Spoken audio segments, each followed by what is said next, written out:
Hello, Paraconomy. The time is 7:40 p.m., 3/31/2025. This is Professor Fun 101 and the Pervert Murderer here at Paraconomy Inc.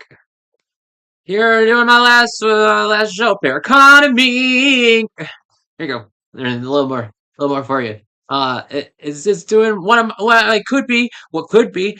Visit paraconomy.earth for more information on civilian disclosure and start your audit today. Um, that being said, welcome to Paraconomy today on YouTube.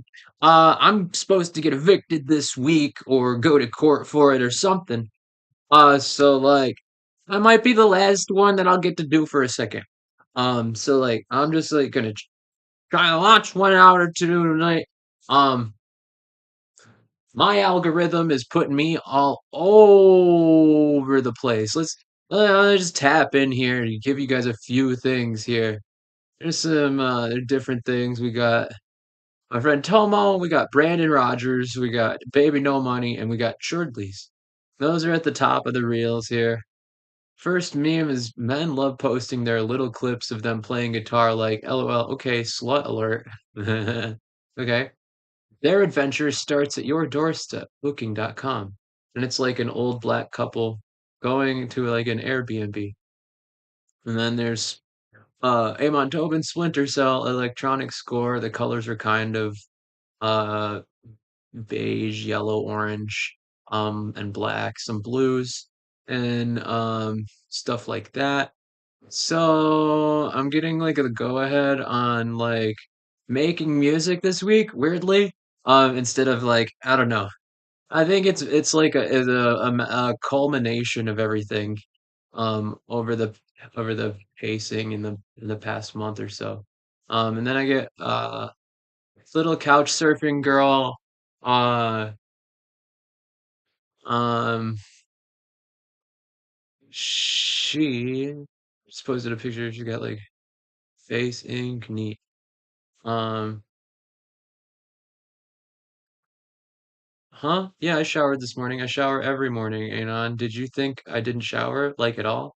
Where would you get this silly idea like that? I'm a normal person. I shower, I shave, I use deodorant. Are you crying, Anon? What's wrong? Neat.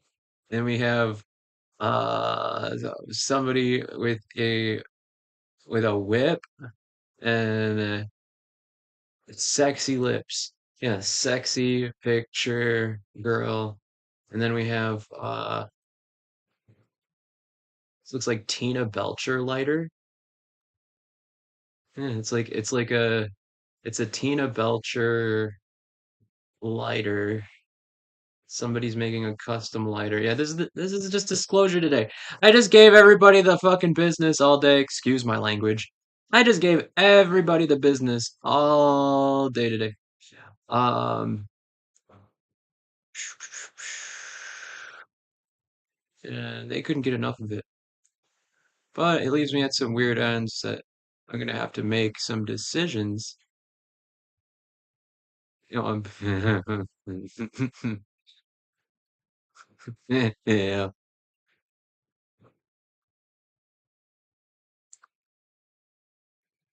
See, they got legs to them. You know,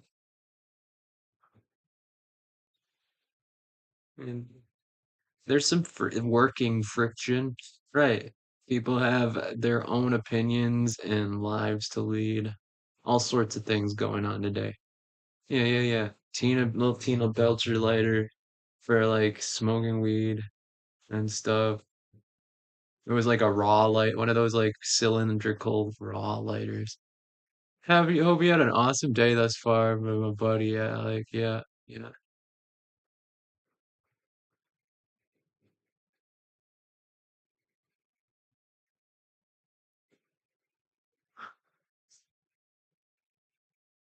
She went from from a 2 to a 10. It's goofy. Yeah.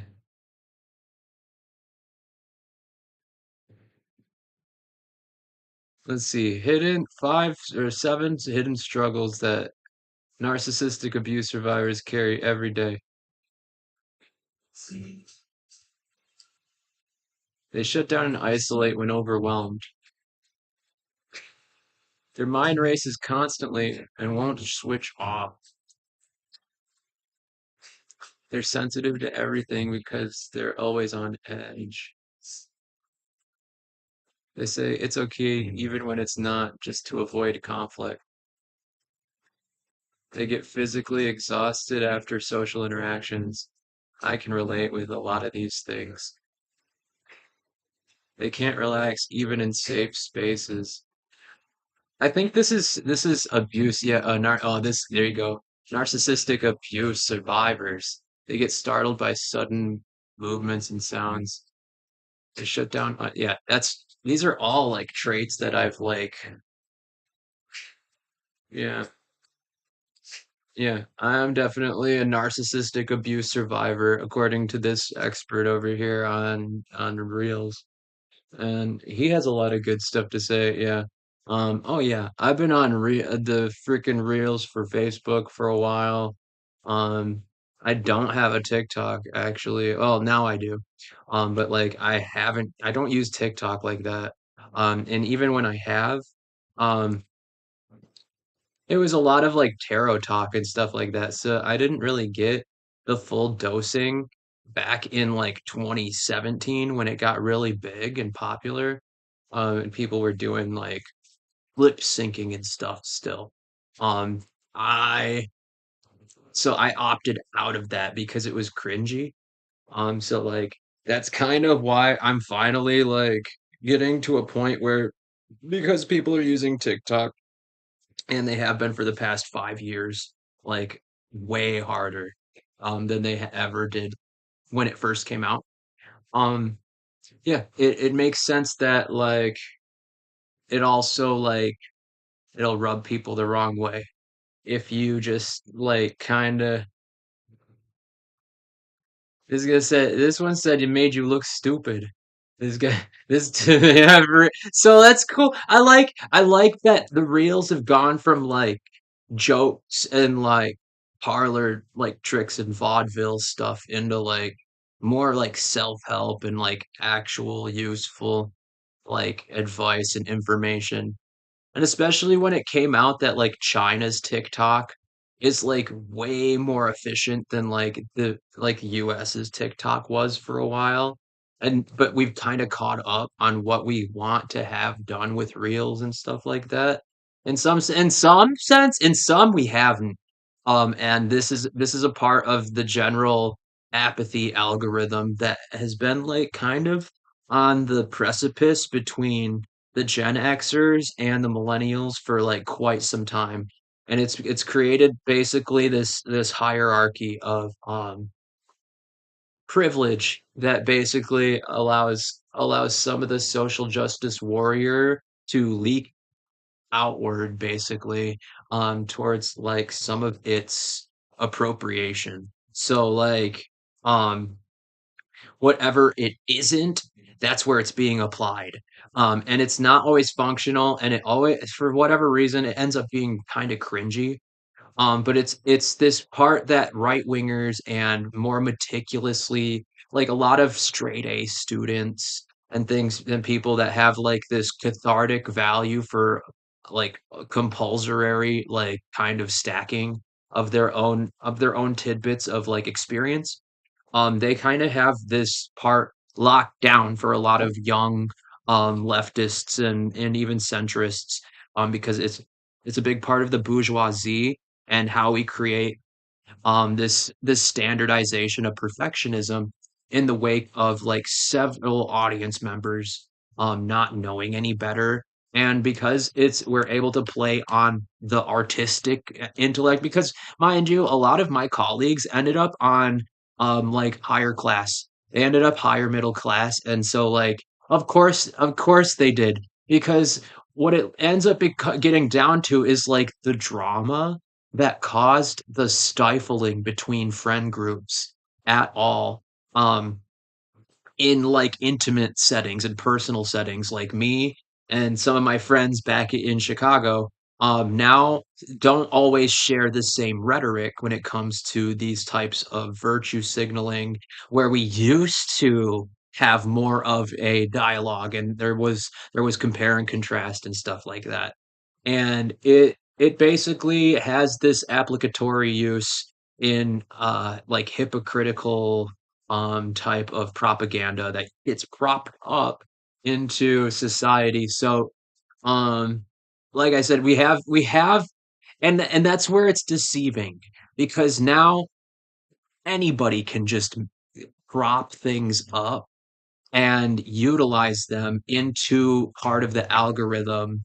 And that sometimes leads to the wrong standardization, especially in the echo chambers for mental health and stuff like that. So very often there's like it's almost like a popular kids blame game when it comes to the echo chambers in mental health, and why people start sectioning off on cancel culture and social justice warriorism and like transcendentalism and stuff like that, that give people a tool to use against people in society. And that's where the values being put into, is the weaponry that we can use to insist against actual bullying and things like that.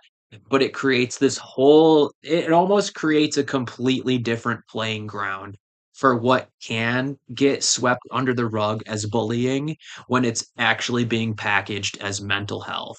So there's this weird part, but the algorithm's pretty good. The algorithm catches on to your consistency on what you absorb, and it finds the right place on where to actually put your stipend towards bureaucracy on your own individualism. So it's become this very it gets treacherous for some people who end up like kind of um repeating the same instances in life, or there's some sort of tension that takes away from whatever the general apathy of your experience, because a lot of this stuff is propagated, and it's used to like get you to do things. Basically, it can be like you could think of it as like a micro or nano hypnosis type of deal, because you see something and you think you can like become that, but it's not always going to happen like that. And they want you to try to jump in without facilitating the actual landings. And it kind of farms you. So like if you become a content creator, like a lot of people on Reels and stuff, it ends up um like just taking more away from you than it does to add, because all they're assuming is that you're in it for the views at that point. But like on the double standard of that, it's also trying to give you your spotlight too. It wants you to get in association with your community, basically, because that's basically where community standards come in, and it's where iPhone was really really big on it in the beginning. And so that's kind of why we are where we're at, is because, well, now it seems like Elon's a huge part of it, and like Amazon and Bezos, and especially with Elon in the Oval Office and stuff with Donald Trump, and how it basically slapbacks to Biden and other things that, like, from the Obama administration and even the Clinton administration, that kind of pulls levers and stuff still to this day. And there's really just a big cabal of left wing, because Bush is in there on this part. And they all know what the heck's going on. Our governor here in Michigan, Gretchen Whitmer, is also in cahoots with that big old strangeness of cabalic energy that kind of peel away the veil of reality for people to act, but like kind of want you to think they are like sort of a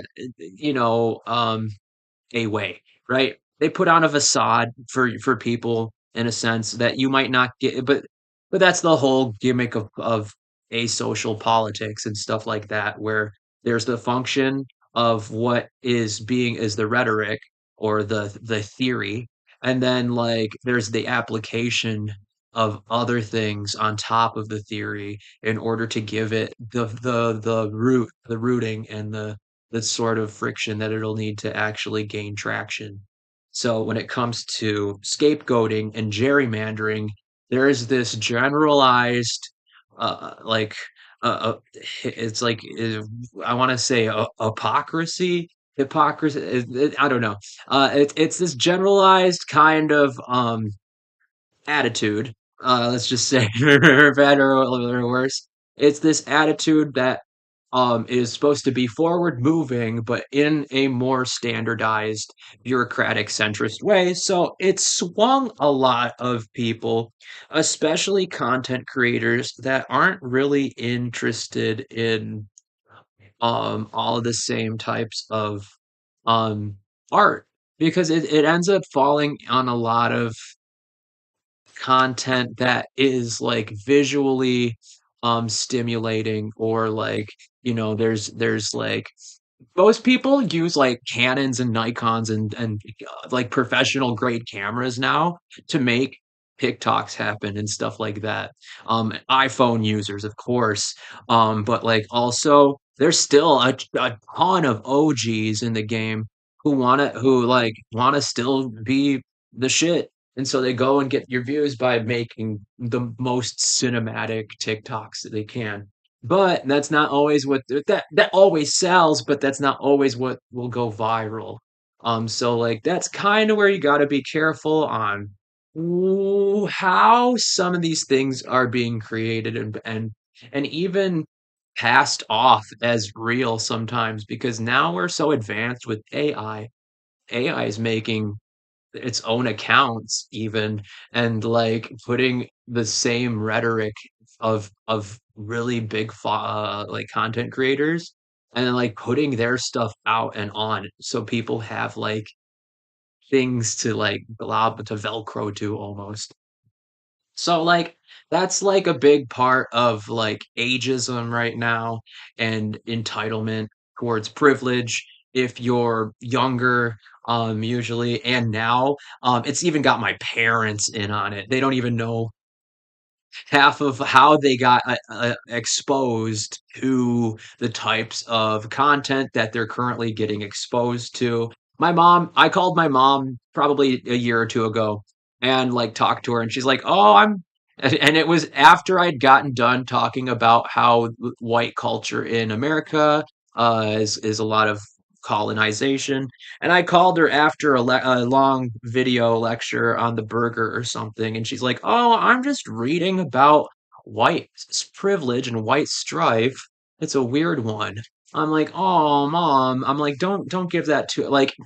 Even though like it was the algorithm, like slapping my mom on the wrist, believe it or not. So like if you get what's going on, you can just tap on in. And most people, if you're ahead of it, most people will be far behind you when you actually talk to them about what they have absorbed. But some people are like, yeah, no, I'm right there with you, bro. So like that's like another like another part of this agenda. It's to get people to kind of inhibit their stoicisms. They want to play to your edge. So that's like another thing that like I kind of understand. I've been functioning with like high end electronics community for like the past like 3 decades, mostly. So like that's kind of one reason why I end up in the same like echo chambers as Skrillex, and like even Elon's been on Paraconomy Inc. with the telepathy a little bit.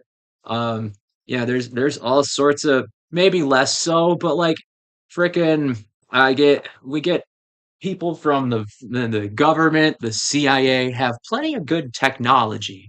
The U.S. Army, believe it or not, has great technology, and I have plenty of connects on that type of community. So like that part gets filtered in and out through some of my trendy musicianship. I've got like a Native Instruments machine here to like back up how I just play buttons and use technology in order to like get like desired results in the right ways and stuff like that. So More or less, that's like the cap. That's like the lid. So like that's kind of where you might end up anticipating more of the like magical effects from how you're able to transcend is a good word. How you're able to transcend from your physical to like the computer and then into like a spiritual plane even from the computer back. You can that this technology allows us to project ourselves spiritually and magically like through onto like our content, and then that gets spun into the algorithm now more regularly because the internet's being used as this cash cow for like overzealous content basically. And it's a big reason why once you see something on TikTok or on Reels, you want to instantly go look into it or emulate it. You want to like a lot of people, or they'll be like, oh, refrain from whatever this is because this actually triggers this part of my experience. Excuse me. Um, so like that's kind of like the gist of how we can use astral projection. Excuse me. I just ate like some grilled cheese I made. But yeah, it's how you can basically utilize projection mapping in order to gain more footing in practicing what you see and then embodying it a little bit, emulate it, and then exude it. So like that, and then repeating it, and then like getting it to like create more like a snowball effect, and it gets bigger and bigger every time you like back and forth.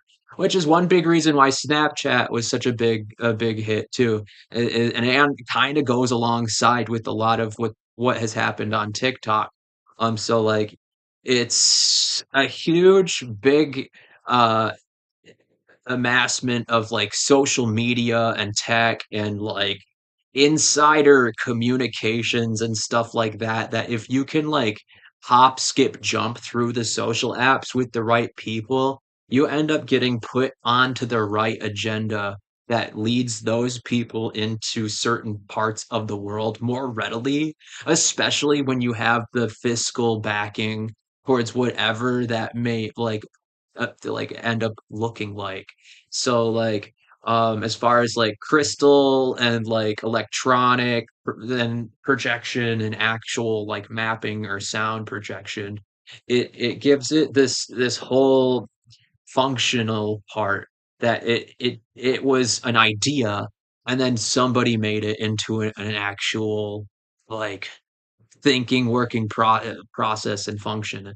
So like that's kind of one big reason why you might have enough or less than in the world, is because people have been grabbing and reaching at this holy grail of synthesis that turns you from one player into another player in an offline reality, almost like a live action role play.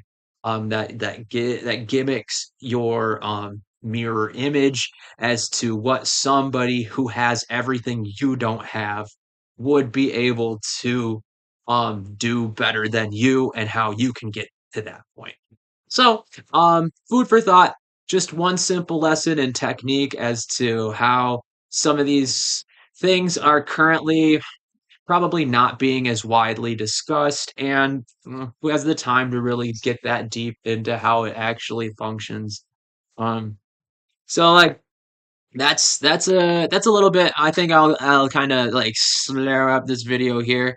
It's been a good day today. Like I said, could be one of my last. If it is, I'll see you guys on the other side of whatever the heck is about to happen in my life, because I might not have a place to stay in a few days, and yeah, here we go. Merry Christmas, Happy Easter's coming up. Easter's coming up.